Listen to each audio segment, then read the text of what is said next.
এই পৃথিবীর বুকে সর্বপ্রথম মানুষকে হযরত আদম আলাইহিস সালাম। হযরত আদম আলাইহিস সালাম পৃথিবীতে আসবেন এর আগে আল্লাহ তাআলা তাকে দ্বারা অনেক কিছু কাজ করে নিয়েছেন। এই দুনিয়ায় পৃথিবী সম্পর্কে তাকে কিছু ধারণা দেওয়া হয়েছে। তো রব্বে কারিম যখন আদম আলাইহিস সালামকে সৃষ্টি করবেন, তৈরি করবেন, ফেরেশতারা আল্লাহ তাআলাকে জিজ্ঞাসা করলেন, রব্বে মালিক, আপনি এমন কি সৃষ্টি করতে চাচ্ছেন, তৈরি করতে চাচ্ছেন? যে জাতিকে আপনি তৈরি করতে চাচ্ছেন, সৃষ্টি করতে চাচ্ছেন, তারা তো দুনিয়াতে গিয়ে রক্তাক্ত করবে, মারামারি, ঝগড়া ফেসাদ, দ্বন্দ্ব ফেসাদ করবে। এর চেয়ে কি আমরাই উত্তম নয়?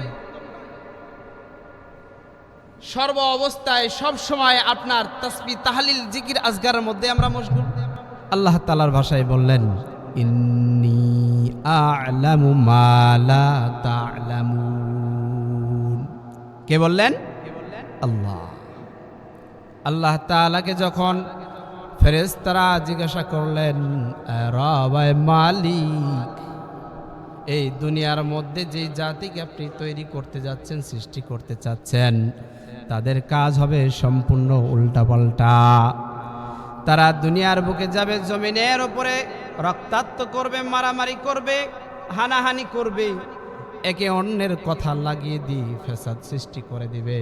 এর চেয়ে কি আমরাই আপনার নিকটে উত্তম নয়? আল্লাহ তাআলা ফেরেশতাগণের উত্তরে বলে দিলেন, ইন্নী আ'লামু মা লা তা'লামুন। ইন্নী, আমি যা জানি তা তো তোমরা জানো না। কে বললেন কথা? আল্লাহ। আল্লাহ বলছেন, আমি যা জানি তোমরা তা জানো না। অতএব প্রশ্ন করেছো, উত্তরও পেয়ে গেছো। আমি কি উদ্দেশ্য সৃষ্টি করব সেটা আমার নিকটেই এটা রয়েছে। আল্লাহ সুবহানাহু ওয়া তাআলা তার বান্দাদেরকে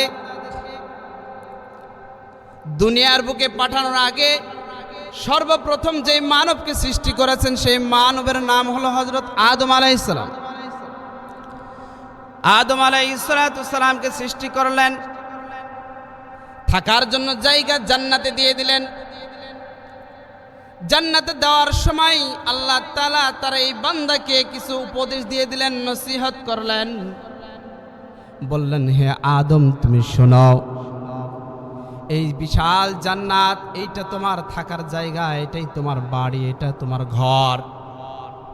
এই জায়গায় তোমার যেইখানে যাইতে মন চাই তুমি যাইবা, তোমার যা খাইতে মন চাই তুমি তা খাইবা। কিন্তু খুব মনোযোগ দিয়ে একটি কথা শোনো। আল্লাহ তাআলা একটু দূরের দিকে দেখাই দিয়ে বললেন, ওই গাছের দিকে, বৃক্ষের দিকে তুমি কখনো ভুল করেও যেও না। কাকে বললেন? আদম আলাইহিস সালামকে।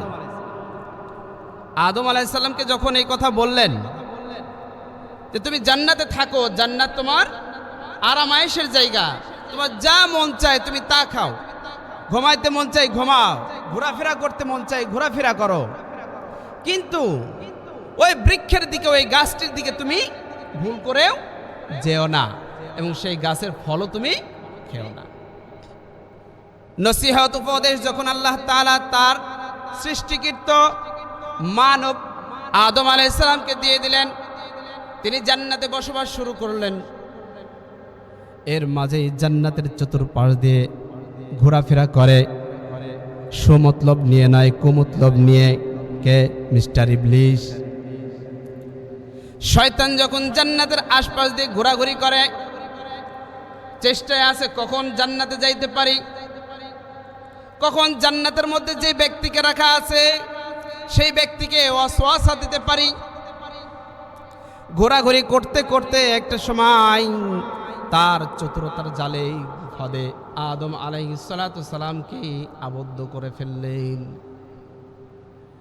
আবদ্ধ করার পরে শয়তান আদম আলাইহিস সালামকে সুকৌশলে সুন্দর করে তার মতামতগুলো প্রকাশ করল এবং তাকে কিছু কথা বলে বলল, ওগো আদম, আল্লাহ তাআলা তোমাকে জান্নাত দিয়েছেন, সুন্দর জায়গা, তুমি ঘোরাফেরা করো, থাকো, খাও, কোনো সমস্যা নেই। তবে আল্লাহ তাআলা তোমার নিকটে একটি কথা গোপন রেখেছেন। সেই কথাটি হলো, তোমাকে বলা হয়েছিল যে তুমি ওই গাছের নিকটে যেও না এবং সেই গাছের ফলও খেও না। আদম আলাইহিস সালাম বলেন, হ্যাঁ, কথা তো সত্য, তবে এর ভিতরের কথা ভান্ত তুমি জানো না। তবে এইটা জানতে পারবে যখনই তুমি ওই গাছের ফলটা তুমি ভক্ষণ করবে। শয়তানের কথায় প্রভাবিত হয়ে আদম আলাইহিস সালাম ওই গাছের ফল খেয়ে ফেললেন।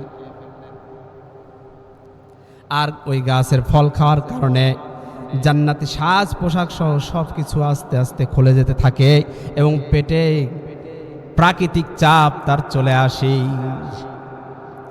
আল্লাহ তাআলা আদম আলাইহিস সালামকে বললেন, ওগো আদম, তোমাকে নিষেধ করেছিলাম ওই গাছের নিকটে যাইতে, এরপর যখন তুমি গিয়েছো জান্নাতে আর থাকার মতো তোমার পরিবেশ নাই। তোমার যে প্রাকৃতিক চাপ, পেটের যে যন্ত্রণা, এইটাকে প্রকাশ করার জন্য এই জান্নাতে কোনো জায়গা নাই, তোমাকে অন্যখানে চলে যেতে হবে, আর সেই জায়গাটা হলো দুনিয়া। এই অবস্থায় যখন আদম আলাইহিস সালাম এই কাজের কারণে বড় লজ্জিত হইলেন, অনুতপ্ত হইলেন, তার হৃদয়ে সাড়া দিল, আমি তো অপরাধ করে ফেলেছি। আল্লাহ তাআলার কাছে তিনি আকুতি মিনতি করতে লাগলেন। আর এই আকুতি মিনতির সাড়াটা আল্লাহ তাআলার কাছে বড় ভালো লাগছে। আদম আলাইহিস সালামকে ক্ষমা করে দিলেন এবং দুনিয়াতে পাঠিয়ে দিলেন। তবে ক্ষমা একবারেই করে দিলেন না।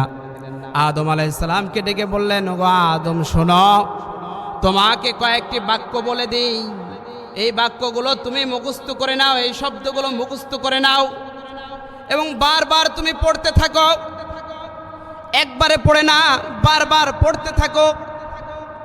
আদম আলাইহিস সালামকে যখন আল্লাহ তাআলা ওই শব্দগুলোকে বলে দিলেন, বলো, রব্বানা যালামনা আনফুসানা ওয়া ইল্লাম তাগফির লানা ওয়া তারহামনা লানাকুনান্না মিনাল খাসিরিন।